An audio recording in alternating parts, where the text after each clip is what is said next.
They changed the charges to make sure he would die. This isn't justice, it's strategy. And Jesus knows it. We're beginning our examination of Jesus' trial before Pilate in Mark 15, 1-5. Let's read verse 1 from the ESV. And as soon as it was morning, the chief priests held a consultation with the elders and scribes and the whole council. And they bound Jesus and led him away and delivered him over to Pilate. As we mentioned in the previous video, the trial of Jesus before the Sanhedrin, the Jewish religious governing body, was largely illegitimate because it happened at night. Now Mark tells us that as soon as it was morning, literally, immediately, first thing, the Sanhedrin convened and rendered an official verdict about Jesus. They waited until daylight to formalize the outcome of the sham trial in some effort to put a shine of legitimacy on those dark proceedings. They bound Jesus, led him from the temple complex to the seat of power, the offices of the Roman governor, Pilate. Mark tells us that Jesus was handed over to Pilate.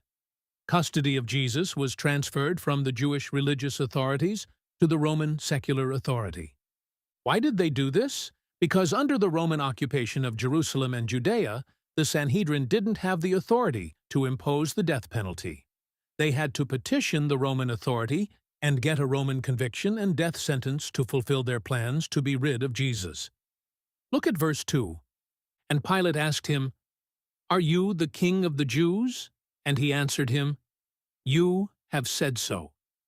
When Pilate questions Jesus, he asks him, "Are you the king of the Jews?"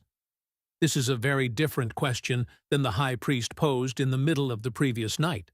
In Mark 14:61, the high priest asked, "Are you the Christ, the Son of the Blessed?" Caiaphas wanted to know if Jesus claimed to be the Messiah and to be God's own Son.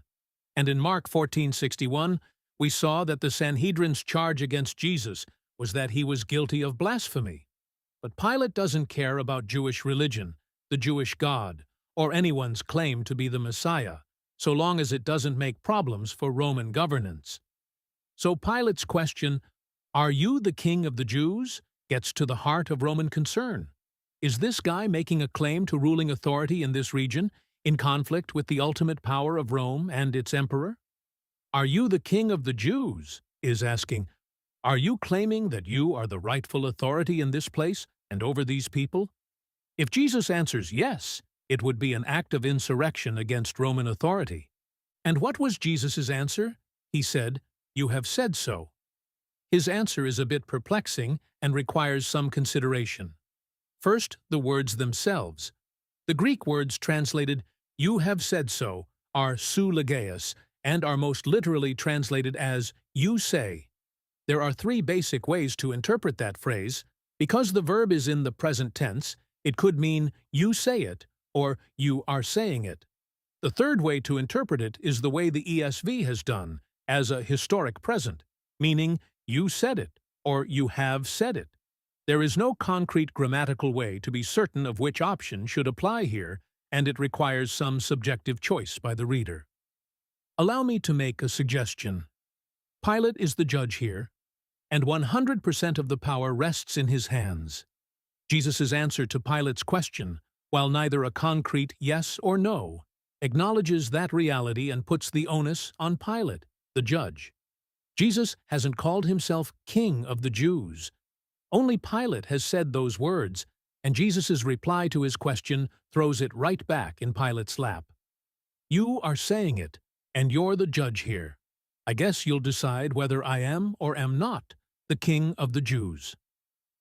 What happened next? Look at verse 3.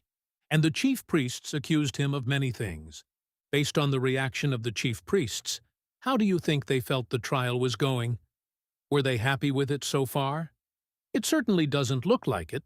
They launched into many accusations about Jesus. In the nighttime trial before the council, there were many false witnesses whose accounts didn't line up with each other. That evidence was not sufficient to convict under Jewish law, but the chief priests don't seem to care about the legitimacy of the evidence. They've switched to a volume of accusation approach and are making many accusations. If their primary concern was reaching the desired outcome, namely Jesus' death, The truth of the accusations didn't matter to them. Whatever it takes to get the conviction and death sentence. Look at verses 4 and 5. And Pilate again asked him, "Have you no answer to make? See how many charges they bring against you." But Jesus made no further answer, so that Pilate was amazed. In the Greek manuscript of Mark 15, Jesus has only spoken 2 words to Pilate, the aforementioned "soulegias," you say. And he remains silent in the face of many accusations by the chief priests. It should be clear to Pilate and anyone listening that they want Jesus dead, yet Jesus remains silent. Pilate wants to know if Jesus understands the gravity of the situation. Look at how many charges they bring against you. Surely you're not going to just let them go unanswered. But that's exactly what Jesus did. He made no further answer. He was in Pilate's hands, and just as in the nighttime trial, he didn't acknowledge false accusations. Mark tells us that Pilate was amazed. This is not Pilate's first trial. But there is something astonishing happening here. Accused people usually have something to say in their defense, or at least some mitigating explanation. But Jesus seems almost indifferent to the charges and the potential consequences. Who was not surprised by the proceedings? Jesus was not surprised. He told his disciples that this is exactly what would happen to him. And as he prayed in Gethsemane just before his arrest, he committed himself into his Father's hands for the fulfillment of his Father's will and went forward to see it done. His road leads to the cross, to death, to resurrection, and then to glory. What happened last night and what happens this morning just moves him forward along that road. There's nothing for him to say. Next time, a guilty man goes free, while an innocent man is sentenced to death. Thanks for studying with me.